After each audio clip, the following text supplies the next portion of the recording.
What is going on, everyone? Welcome back to another video here in Las Vegas. Thank you to my man Adam over here, the mad scientist, Mr. See You Later Leaner. And we have a very hot topic today. And I know everybody just wants us to get started because who doesn't want to get lean and shredded for summer or just in general? So, Adam, I'm going to ask you the hottest question. What would you do if you wanted to get lean or shredded for summer? Absolutely. Well, it's going into March now, right? So depending where you're living, the weather's getting a little bit warmer. So, first, I just got Quora today as a social media outlet, and I actually really like it. And somebody actually asked about what the best diet was. So this kind of reminds me of the same thing. Love this question. And honestly, first thing is we have to do, whether it's the diet, the cardio, the exercise, something sustainable that you can be consistent with. And I really think when people start cutting for summer, it's close. We all start trying to lose weight a little too quickly. And I think that's the number one mistake people make. They make it a week or two at best, and then from there, they end up burning out because they essentially just don't make it to the finish line. It's too hard. They start wondering, how in the heck did anyone else do this? And they start hating dieting because it was something, it's just like a reminder seeing lean people. It was something they weren't successful at doing. So whatever method you choose, whether you do macro dieting, a meal plan, it has to be sustainable for you. And you have to be able to repeat the process over and over and over again. So, you might have some longer weekends where, I think we really get caught up in the daily schedule, Monday, Wednesday, Thursday, Friday, but, not all those days have to be an all-out effort. You might have more time on weekends to do a little more cardio. Not every workout or not every cardio session has to be exactly the same. But maybe on a weekly basis it does, and you kind of average that out a bit. And, one of the biggest things I would say is diet. Diet's definitely key. If you miss some workouts, you can still put yourself in a deficit. And since this is kind of about losing weight and getting lean for summer, diet's going to be the number one thing. Yeah, I mean, you took off on that question, which I love. And I almost kind of want to backtrack a little bit because you honestly brought up the most important question that everybody asks. It's probably one of the most popular questions searched on Google. I'm just guessing, but can only imagine. And it's, what's the best diet, right? That is just such a popular thing that everybody searches for. What's the best diet? I have my friends over here that do this keto diet. They seem to have great success. I have this, person over here that does the carnivore diet. They have great success, and I think you nailed it. And I kind of want to just say it again because it's extremely important to understand that is the best diet is the one that's going to work for you. And what we mean by work for you is not that if it worked or not. It worked because it was something sustainable that you can do long term. Yeah. I think, and I honestly fear when people go towards a diet and something that is unrealistic because, in my opinion, they do it for the wrong reason. I need to lose 30 pounds really fast, so I'm going to do this new keto diet because I hear that it's the greatest thing and my friends do it and they have great success. And that's when I see that you're kind of doing it for the wrong reason. You're just trying to lose the 30 pounds, which is great, but once you lose the 30 pounds, then what? Most of the time, most people go back to square one, if not even worse, because they never really understood how they lost the weight in the first place. Right. And they go back to their old habits, or it's just like, I just need to do this now and then I'll be good.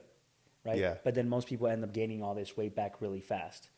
And then you touched about the speed, right? Everybody wants to lose weight really fast. People tend to see the weight loss, maybe that first initial week really fast. Yeah, I lost 5 pounds, and they expect that to kind of keep happening week by week. But what would you say is the biggest difference when doing something aggressively or something a little bit slower? Yeah. Biggest difference in what, category? I guess my question is, what are the benefits? What are the pros and cons of doing something fast compared to something more sustainable? Yeah, fast, I'll say if you get there, it's done and over with. But also, when it's done and over with, did you push yourself so hard that you collapse at the end and you don't slowly raise calories? I did this. I mean, I went on spring break and I lost some weight. And I mean, I think the first $5 beer I had, like, I felt like I was wearing it, right afterwards, right? Did everyone not do that in college like once or twice or like 10 times, right? Like, nobody knew what reverse dieting was back then. So, I think we've all done that where we got to the finish line and we just had no idea what to do, or we pushed ourselves so hard. We were like, this food tastes amazing. You're not used to that dopamine hit that the good food gives you. So that would be a negative. And I do think with the, dieting longer, you might be saying no to more events more often, but it should teach you over time. Like, one thing I really learned about myself with dieting is like my friends that I wasn't drinking around, weren't my friends as much as I thought that they were. And kind of the same with food. Like, as long as I surrounded myself with good company, I was going to have a good time no matter what. So I know that's not really an answer to that question, but on the longevity side of things, like, I did have to give up what I felt like were more social functions, but I found out that I really gained from the social functions I indulged in just because the people I was around were better. It wasn't about the food, it wasn't about the drinks, and that was key. But yeah, longer means a little bit more willpower, probably. I mean, when you're doing it fast, you're grinding through it, and it's really hard. I think they're all hard in different aspects. Yeah. And I'm not going to say doing it fast is wrong, because someone could make it to the finish line and be perfectly fine, or they get there and they're too afraid to, like, eat or drink anything that they maintain their progress too. Yeah. We can't just assume everyone's going to blow it, but that's typically what I did when I did it fast. But long and sustainable seemed to just work better personally for me. Yeah. What about you? What was your experience Well, like, I think, maybe before even knowing as much about dieting as you do now? yeah, I think just in general, a slower approach, yes, it may take a little bit longer, but you do get to enjoy more food along the way. When you're doing something fast, I mean, unless you're on a mission, unless I have a wedding in 8 weeks, right? You have this that's going so fast, it's so important. I understand if you're going to do it for something like that. But if not, it's almost like how we talked about earlier before the podcast. You might just have to suffer when you do something like that, right? And you don't want to put the word diet and suffer together, because that just doesn't sound fun. And I think a lot of people, when they think dieting, it's just like, it's this boring thing. It's going to be so hard. I get to eat all these boring foods. And honestly, like, coming from someone that's gotten absolutely shredded, it's not like that at all. You get to enjoy a lot of really good foods, especially when calories are equated and you're focusing on your calories, you're focusing on your macros. And honestly, before you and I started, I never really followed calories or macros. Didn't really know what I was doing, but I did do some intermittent fasting because that was kind of like a hot trend in the beginning, and I thought that was kind of like the magic pill to getting leaner. And I did a little bit of keto because at the time when I was a CrossFit coach, one of the owners there, who was basically one of my great friends. He was very big on intermittent fasting and keto, so I was just kind of following that approach. And I was always very lean, but I was always very active. And carbs were never kind of a thing, so it was a very high protein and high fats. And I always stayed fairly lean, but I never really understood calories and macros until kind of you and I started. Yeah. And I think that's kind of like the biggest question that a lot of people struggle with. It's like, okay, I get it, calorie deficit, but how many calories should I eat? or what's my macros? What's the perfect macros, right? So how can you kind of like simplify that and break that down to the person that, or the beginner that's really trying to figure that right now, just tell me the calories that I need, and I'm here for it. I'm ready to get started. Yeah, absolutely. Kind of going back to that because I went into more psychology versus literature too on the loss, and I am very research based, but I think we kind of live in a society where if somebody loses weight, we tend to not congratulate them because they did it in a way you didn't like it. They did it too fast. They looked like they lost muscle, or they dieted too long, and it's like, you know what, kudos, they got there.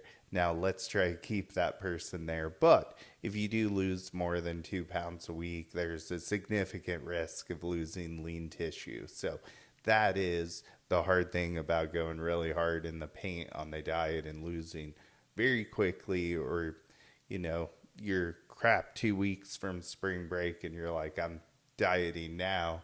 One, you're not that experienced, and two, you're probably going to lose muscle in the process. Yeah. So, but found psychology matters most because some people may not get there unless they do it fast, because that's just how their mind works on like, I want to get this done and over with, and I'm going to suffer for 4 weeks versus moderately suffer for 8, because moderately suffering for 8 sounds like a lifetime. Yeah. So, and I've just found different ways for, I've worked with thousands of athletes at this point, and it really comes down to the psychology of the people, almost selling them on a method. We have a lot of clubs in the golf bag that we can swing, and we just need to select what's best for that person. Yeah. To try and answer the calories, or the macro split, obviously we can't really say there's a perfect macro split or there's the perfect calories for you. But I think for the beginner, one of the best ways, and I typically advise this, is, trying to track. Obviously, you want to track so you can actually know, because if not, then you're really just kind of guessing. But there's tons of apps that you can do, and I know there's formulas that you can do. But I know you can do these calculators that will give you a estimate, right? But going with some of those estimates, I think, can really go a long way, because it's kind of like a starting point. And with that starting point, if I say I have this number, I'm going to roll with it for the next 2 weeks. You weigh yourself every day, you stick to the calorie intake, or you stick to the macro intake, and you see what the weight says, right? And how you look and how you feel. But that is the response, that is the feedback you're getting. If you're losing weight, well, great, you're on the right track, right? If you're gaining weight, then probably you might be eating a bit too much. So at least you have a base, you have a number. Now you can just kind of start dipping down a little bit. And if you find yourself kind of sustaining your weight, for those 2 weeks, well, you've kind of officially found your maintenance calories, right? Yeah. And that's kind of like, for a beginner, that's kind of one of the easiest things I kind of advise people. You just gotta do it, right? Yeah. You just gotta jump in. You just gotta get started. And the scale, it's feedback, right? It's the feedback we need to really know. Because if you don't weigh yourself, I mean, you can't really expect to know that you lost 5 pounds unless you see it.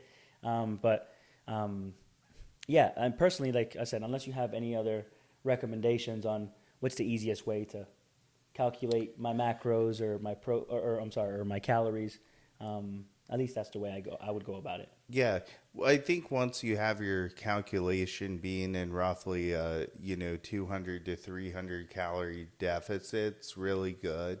And that first week you may not lose any weight. That happens a lot because you tend to eat more whole quality foods, and that might be sitting in your body a little bit more. However, you don't have to lose a whole week. You can go the half the next week and see, like, if by Wednesday, like, where am I at? And if you still haven't lost, you can go ahead and make that change for the rest of the week. Or you can wait out 2 weeks, and that's completely fine. So give yourself the time so you can, have time for air.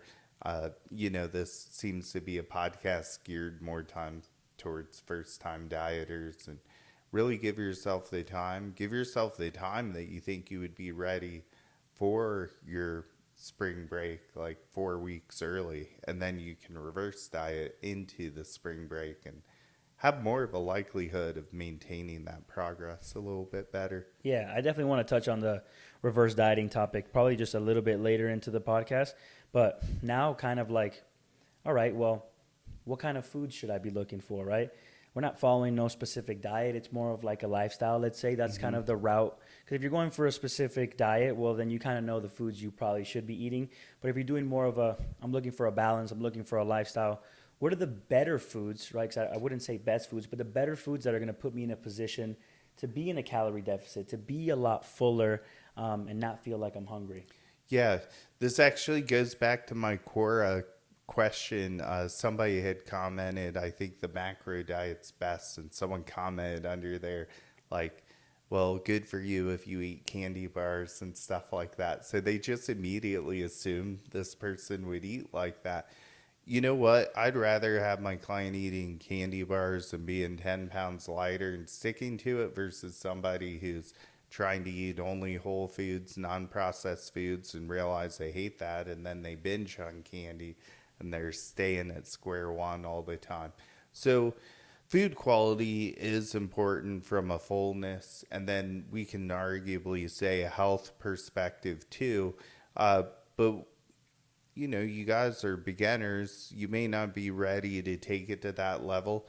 If you're a college student, the affordability of healthy foods is sometimes a little more difficult, like especially when you're paycheck to paycheck, you know. So really getting the protein, carbs, and fats, and if you're off base on those a bit, at least your calories from the protein, carbs, and fats will be beneficial as well. So you can actually not even track macros or just stay within 100 calories, you know, of accuracy and lose weight that way as well.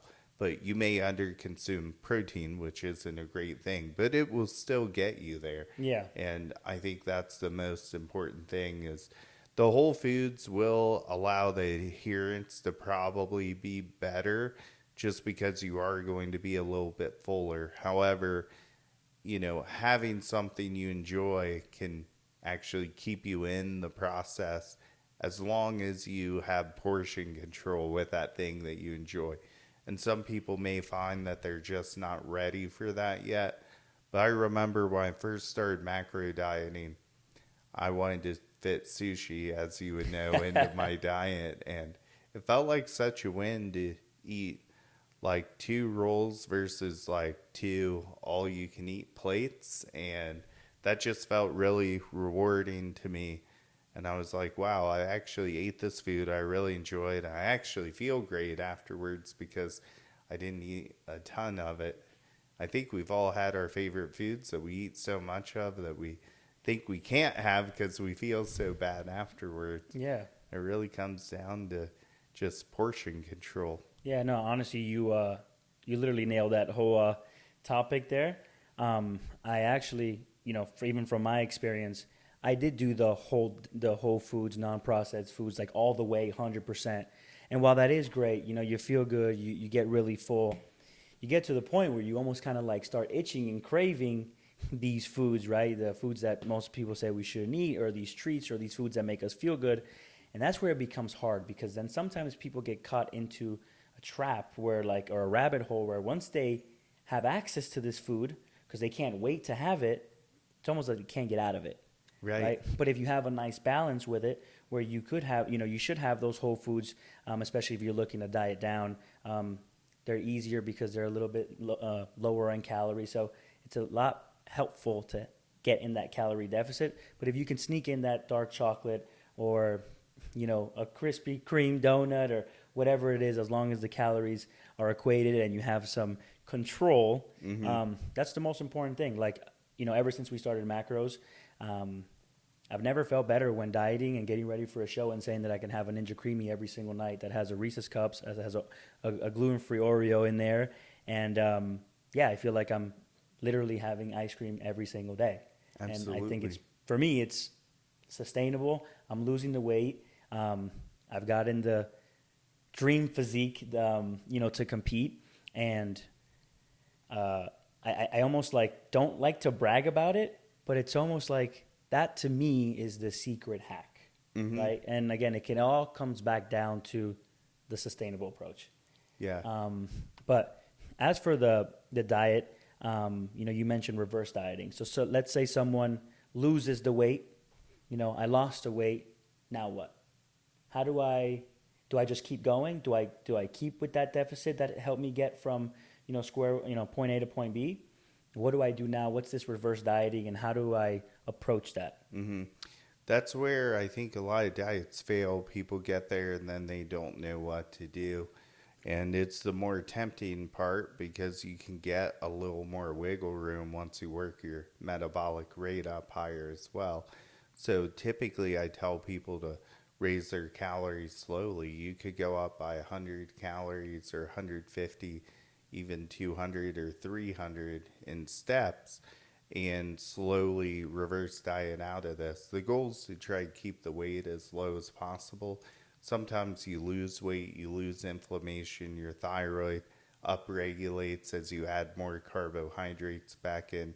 So if you're being really specific, it's really nice to add the carbohydrates in for that reason. But there's going to come a point where carbs get so high, you need to be bringing some fats up, or else you're just not going to be consuming your macro ranges properly. You'll just run out of fat space eventually, and you have to bring that number up. So are you saying that carbs are not the enemy? Carbs are not the enemy. And really no food is. You could reverse with protein. I probably wouldn't, just for the reasons that we mentioned with the thyroid benefits. But, as long as you're elevating calories slowly, you are reverse dieting. And even when someone blows their reverse diet and they gain 30 pounds, they didn't not reverse diet. They reverse dieted and added a lot of body fat in the process. And now their body's heavier and it takes a lot more energy to move that body around. So there's metabolic upward adaptation there. It's just they ended up being heavier at the end of the reverse than they wanted. Now, would you say that is because they just reversed a little too fast and ate too many calories? Exactly, yeah. The cart just got away from them and rolled down the hill, And, I've done it. I've had bad reverse before. It sucks. I didn't blame anybody. It was just on me. It was horrible adherence. There was nothing wrong with my body. All these things are fixable. We have years of history of people surviving the freaking ice age, and none of them were bitching about metabolic damage. You're going to get me on my rant now. But, like the adherence issues, or, you just have to, if you can lose the weight, you got to be accountable enough to try to reverse out of it. And if you can't, get some help, and not every coach is going to hold your hand. But there's enough coaches out there that some will, or like I'll do it, but I might have a higher price point if you need a phone call every day. You just can't expect me to do that. But I will do it if someone thinks that they need that, and we'll come to agreement on what that is. Yeah, sometimes I feel like I need that emotional support. Well, the funny thing is I am available on the phone Monday through Friday, and some of my people actually do log in every day. I'm not sure if you've noticed. No, I haven't. Because you're usually on Fridays, yeah. Now, so, I think before we get into more the training part, because obviously that is a big supplement to this, timing. A lot of people talk about timing and the fear of, I can't eat past 6 o'clock, or what if I eat past 11 o'clock? Am I going to get, what's timing, importance? Tell us a little bit about that. Yeah. Biggest thing is getting it in, but the timing could be important to help your hunger. When we look at in-person studies, one of the biggest things we saw was there was actually a greater weight loss with the people who ate a meal at night, funny enough. And the reason they found out that is because it increased serotonin levels. Those people got deeper sleep. Really? So they slept better than the group who didn't eat at night. You know, So that's kind of interesting. And that's one of the only things I've seen from a timing perspective that was pretty influential. And otherwise, it didn't matter. Now, I think if you continued that study, right, it would end up where it's going to be the same essentially. Well, I do think the impact of sleep is definitely great for recovery. So I think those people very well could have, in the long term, made longer short term progress.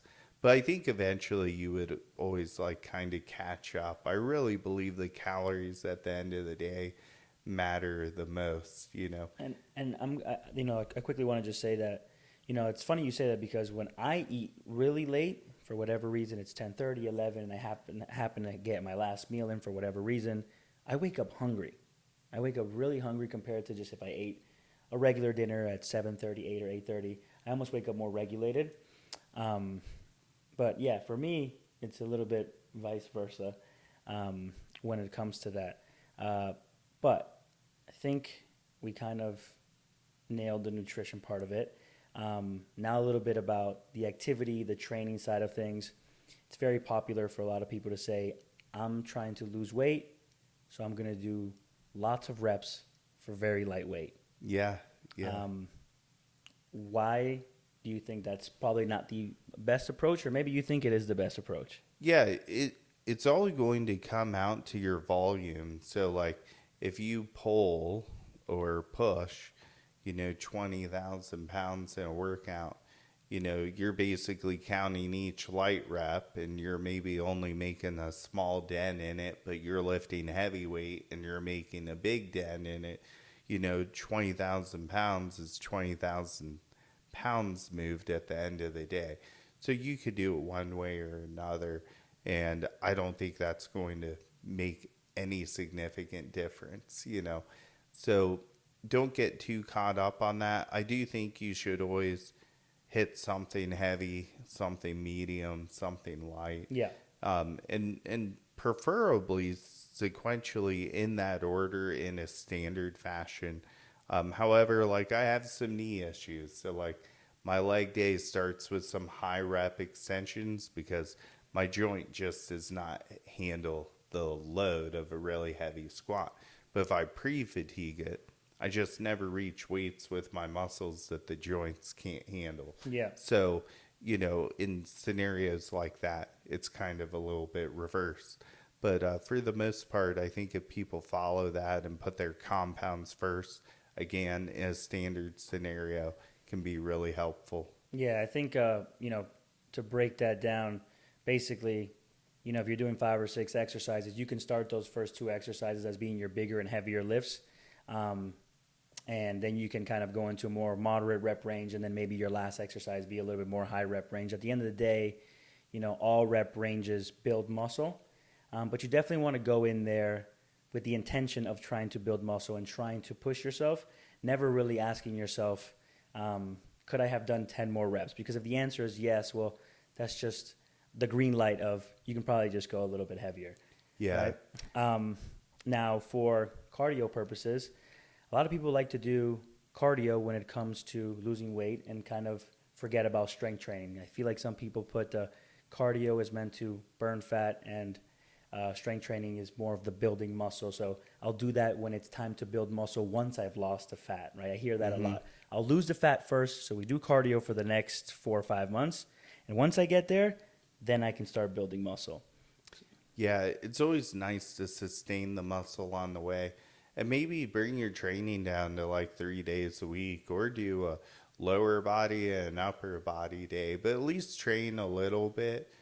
You don't have to put a 6-day split in your routine, but I would recommend training some just for muscle preservation is going to be best that way. But yeah, you can be more cardio dominant. That's not necessarily wrong. But I would sprinkle some training in. Just like when your muscle, when you're trying to grow, you can be a little less cardio dominant and maybe do only 2 sessions again to kind of, you know, um, fuel the endurance for that training to reach muscular fatigue versus aerobic fatigue. Would you say for cardio purposes, I know a lot of people like to get ambitious and just jump into, 20, 30 minutes or 40 minutes or an hour of cardio every day. Would you say that's more of, that's a pretty good approach to just kind of pick a number and go for it and see how you feel and see how the weight's going, or something that you can kind of add weekly? Yeah, I think adding weekly, because once you're at 60, like, it's an hour of your day. Where do you go from there? And, how busy are you? Like, if you're in college and it's taken from your studies, like, that's not a great idea. But maybe you're a post grad and you're searching for a job and you got the extra time, just be realistic about what you put in there and where you go from there. Kind of the same with your calories. Don't go so low you're like, there's no way I could go any lower than this. Would you kind of compare? Because I know even once I even brought this up to you during one of our preps. Would you compare saying, hey, go do 20 minutes of cardio, or just focus on getting 10,000 steps or 11,000 steps, right? Would you compare those two together, or like, they're basically the same thing, whatever kind of works for you? If Yeah. it's dedicating 20 minutes to the gym, or just saying, hey, just try to get at least 10,000 steps a day, or... The steps will take you longer because it's going to be less intense than like the actual cardio. And there's people kind of promoting no cardio preps out there that are giving steps. But you could lose weight without a step count and do cardio. I actually think tracking the steps is more important once cardio's really high and macros are really low. Because what happens, you start wanting to relax more and not move as much as a final conservative effort on your body's part, just trying to stay alive. Like, I'm running out of calories, there's an energy crisis, I'm going to sit on this couch just a little longer, or I'm just not going to move as much because it just takes a lot to do that. Yeah, it's impressive, and until I went through that, it was for myself, someone that's so active, and I always want to move, and when I'm with my clients, I'm always moving. And Yeah. once I started dieting and getting to a lower body fat, and we're getting ready for show, I started to realize I'm leaning on the side, not really moving much. You're doing great, or I'd rather sit down, and it's like the body just doesn't want to move, and it becomes harder. To do the cardio, or to try and get the steps. And it's like you said, it's like your body's survival mechanism telling you to slow down, because it knows that if you keep doing what you're doing, you're doing a great job, but if you keep doing what you're doing, you might be dead pretty soon. It's like, hey, buddy, we're steps from starvation here. Stop moving, Yeah. So I think that's important. And then that's where you've got to be conscious of your steps. I remember the final weeks of my prep. I'd be handing my clients the weights, and the first week I had a stall. I was like, I'm like sitting down on the bench with my timer, not grabbing dumbbells anymore. Yeah. And I said, holy crap. I said, I need to, one, it's kind of lazy training, right? To be that tired around your clients and not be motivated or not be helping. So I was like, I got to get off my ass and like move, and keep doing the things I was doing before I reach this point of fatigue. And I remember sometimes I just get down and do burpees with my clients just because Wake up. it was, stay awake, and also just to do something with them, because I was pretty fatigued. Yeah, and I think, not to scare anybody, because that part does sound pretty bad. Yeah. That's when you're like really tapping into some serious low deficit, or just really low body fat in general. Yeah. But man, I can't honestly think of anything else that we might have not touched on in regards to trying to lose some weight. Maybe supplements, just Yeah. like, is there anything anyone could take? Yeah, what are maybe some potential natural supplements, if needed, that might help boost this, make things a little bit faster? Yeah. I know in our recent podcast for bulking, we talked about creatine, and I can only imagine that creatine is going to be one of those answers. So Yeah. Well, creatine will give you a more shredded look by having fuller muscles. Your weight may not necessarily go down, but I would beg to say you would have a more cut look with low body fat and having creatine in your system. And then doing yohimbine, I think is great, but for yohimbine to be effective, like your cardio does not have to be fasted to make progress.